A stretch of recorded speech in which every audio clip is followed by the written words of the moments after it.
வணக்கம் friends, welcome to JC builders விருதுநகர்லேருந்து சத்யநேசன். இந்த வீடியோவில் நம்ம பார்க்க போகிறது வீட்டிற்கு கிராக் வருவதற்கு என்ன காரணம். நிறைய நண்பர்கள் கேட்டிருந்தாங்க, சார் கிராக் எதனால் வருது, என்ன காரணம் அப்படின்னு சொல்லி கேட்டிருந்தாங்க. அதை குறித்து இந்த வீடியோவில் நம்ம பார்க்க போகிறோம். இப்போ தான் நம்முடைய சேனலை நீங்கள் முதல்ல பார்க்குறீங்கன்னா சப்ஸ்கிரைப் பண்ணிக்கோங்க. கூடவே ஹைப்னு சொல்லி ஒரு ஆப்ஷன் வரும், அதை கொடுத்து பாயிண்ட்ஸ் கொடுத்துக்கோங்க. பார்க்க வீடியோக்குள்ளே போகலாம். கிராக் வருவதற்கு பல காரணங்கள் இருக்கிறது, ஒரே ஒரு காரணம் மட்டும் கிடையாது, நிறைய விஷயங்கள் இருக்குது. அதனால் கிராக் வருது. முதல்ல பார்த்தீங்கன்னா ஃபவுண்டேஷன் செட்டில்மெண்ட்டு கீழே நம்ம அஸ்திவாரம் போடும்போது ஆழமாக தோண்டாமல் சரியாக பேக் பண்ணாமல், இப்போ லோட் பெரிங் ஸ்ட்ரக்சர்லாம் பார்த்தீங்கன்னா கல்லள்ளி போட்டு கலவையை நல்லா அள்ளி போட்டு நல்லா பேக் பண்ணி நல்லா தண்ணி விட்டு அதை முறைப்படி கொண்டு வரணும். இப்போ ஒரு 5 அடி தோண்டியிருக்கோம் அப்படின்னா ஒரு 2 அடிக்கு கல் போட்டு ஒரு தடவை அலசிட்டு திரும்ப ஒரு 2 அடிக்கு கல் போட்டு மறுபடியும் அலசி அப்படி தான் கொண்டு வரணும். ஒரு சிலர் என்ன செய்வாங்கன்னா 5 அடி தான் சொல்லி மொத்தமாக கல்லை போட்டு மொத்தமாக அலசும் போது அது நாளடைவில் பக்கத்தில் அந்த தண்ணி நிற்கும் போது, பக்கத்து பிளாட்டில் தண்ணி நிற்கும் போது, அது பெரிய மழை நேரங்களில் அப்படியே கீழே தர இறங்குறதுக்கு வாய்ப்பு இருக்குது.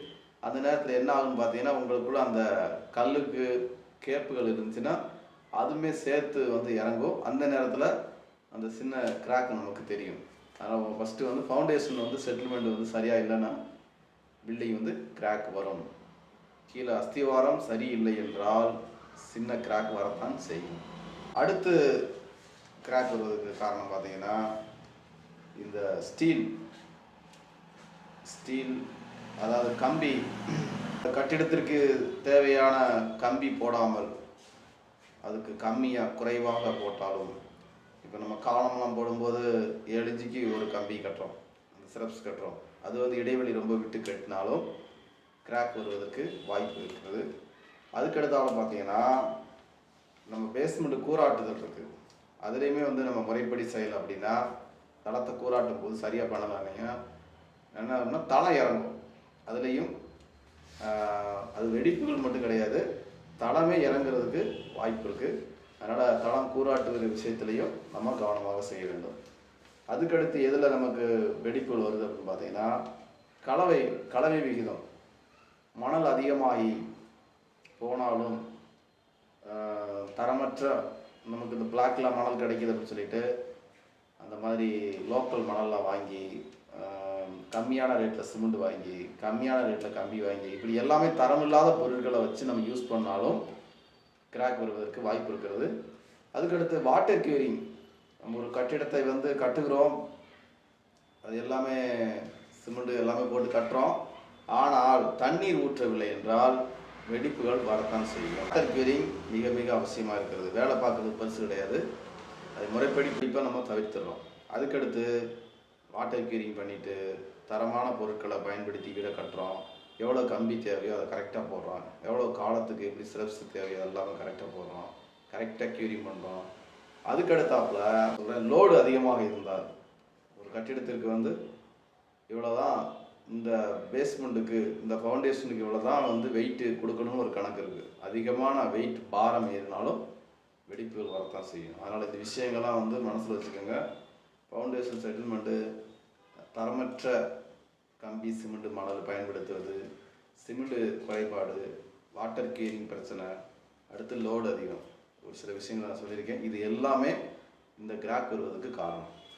இது எப்படி தவிர்க்கலாம்னு சொன்னால், நம்மால் முடிந்த அளவுக்கு எப்படி தவிர்க்கலாம்னா, பேஸ்மெண்ட்டு முறைப்படி போட்டு நல்லா ஸ்ட்ராங்காக போட்டு, அதுக்கடுத்து சில் காங்கிரீட்டு சொல்லுவோம், அதாவது ஜன்னலுக்கு கீழே ஒரு காங்கிரீட்டு. இப்போ ஜன்னலுக்கு கீழே பார்த்தீங்கன்னா கிராக் வரும், பார்த்துருப்பீங்க. அந்த சில் காங்கிரீட்டு போட்டிங்கன்னா அந்த வெடிப்புகள் வராது. சில் காங்கிரீட்டு போட்டிங்கன்னா அந்த வெடிப்பை நம்ம தவிர்த்துடுறோம். அதுக்கடுத்து வாட்டர் கியூரிங் பண்ணிவிட்டு தரமான பொருட்களை பயன்படுத்தி வீடை கட்டுறோம், எவ்வளோ கம்பி தேவையோ அதை கரெக்டாக போடுறோம், எவ்வளோ காலத்துக்கு எப்படி சிரப்ஸ் தேவையோ எல்லாமே கரெக்டாக போடுறோம், கரெக்டாக கியூரிங் பண்ணுறோம். அதுக்கடுத்தாப்பில் மேலே கைப்பிடிச்சவரில் ஒரு பெல்ட்டு, அதையும் நம்ம போட்டுறோம். இப்போ அது செலவுகள், நான் சொல்கிறதெல்லாம் செலவுகள் அதிகமாக தான் செய்யும், வேறு வழியில் இதெல்லாம் தவிர்க்கணும்னா இதுதான் வழி. கைப்பிடிச்சவரில் பார்த்தீங்கன்னா மேக்ஸிமம் மேலே பாருங்கள் ஒரு சில வெடிப்புகள் வந்துகிட்டு இருக்கும். அதுக்கு காரணம் மேலே ஒரு பெல்ட் நீங்கள் போட்டுட்டிங்கன்னா அந்த வெடிப்புமே வராது. இப்படிப்பட்ட விஷயங்களை நம்ம செய்வதனால செலவுகள் பட்ஜெட் கொஞ்சம் கூடும், ஆனால் ஃபியூச்சரில் நீங்கள் ஃப்ரீயாக இருக்கலாம். இல்லைனா என்ன இவ்வளோ செலவு பண்ணி நம்ம வீடு கட்டியிருக்கிறோம், வெடிப்பு வந்திருக்குன்னு சொல்லுவாங்க. இன்னொரு விஷயம் பார்த்தீங்கன்னா, அது வெயில் மழைக்கு கட்டிடம் சுருங்கும், சுருங்கும் வத்தும் சொல்லுவாங்க. அதாவது சுவர் விரிசல் அடையும், சுவர் இறுக்கமாகும், இந்த மாதிரி சூழ்நிலை ஏற்படுது. அதனால தான் நம்ம ஒயிட் சிமெண்ட் எல்லாம் அடிக்கும்போது சொல்லுவோம், உடனே அடிக்க வேணாம், ஒரு 6 மாதம் கழித்து கலர் அடிக்கணும்னு சொல்லுவோம். ஏன்னா நம்ம கட்டணம் செட் ஆகிறதுக்கு ஒரு 6 மாதம் ஆகும். 6 மாதம் கழித்து நீங்கள் கலர் அடிக்கும்போது அந்த ஒரு சில இடம் சின்ன சின்ன வெடிப்புகள், காக்கா வெடிப்புகள்னு சொல்லுவாங்க, அந்த மாதிரி வெடிப்புகள் வரும்போது அதை நம்ம லப்பம் பார்த்து விட்டு அடிச்சிட்டோம் அப்படின்னா அடுத்து எந்த பிரச்சனையும் இருக்காது. நீங்கள் உடனே கலர் அடிச்சிட்டிங்கன்னா பில்டிங் செட் ஆகும்போது அந்த வெடிப்புகள் உங்களுக்கு பார்க்கறதுக்கு ரொம்ப வித்தியாசமாக தெரியும். இவ்வளவு செலவு பண்ணி கட்டியிருக்கிறோம், இவ்வளவு வெடிப்புகள் ஆயிடுச்சு கட்டணம் அப்படின்னு சொல்லி நம்ம பார்க்கறதுக்கு மனசுக்கு ரொம்ப கஷ்டமாக இருக்கும். அதனால தான் நான் சொன்னேன், ஒரு 6 மாதம் கழிச்சு பில்டிங் ஒயிட் சிமெண்ட் மட்டும் அடிச்சுட்டு ஒரு 6 மாதம் கழிச்சு நீங்கள் கலர் அடிக்கும்போது அது ஒரு சின்ன வெடிப்புகள் இருந்தாலும் அதை பட்டி பார்த்துட்டு நீங்கள் கலர் அடிச்சிட்டிங்கன்னா அடுத்து எந்த பிரச்சனையும் இருக்காது. அதனால் முறைப்படி கட்டுவோம், கிராக்குகளை தவிர்ப்போம். நம்மளால் முடிந்த அளவுக்கு எந்த அளவுக்கு நம்மளால் ஸ்ட்ராங் படுத்த முடியுமோ ஸ்ட்ராங் படுத்துவோம். நம்ம மேலே வேலை பார்க்குறவங்க மேலே எந்த ஒரு தப்பு இல்லாதபடிக்கு பில்டிங்கை ஸ்ட்ராங் படுத்துவோம்.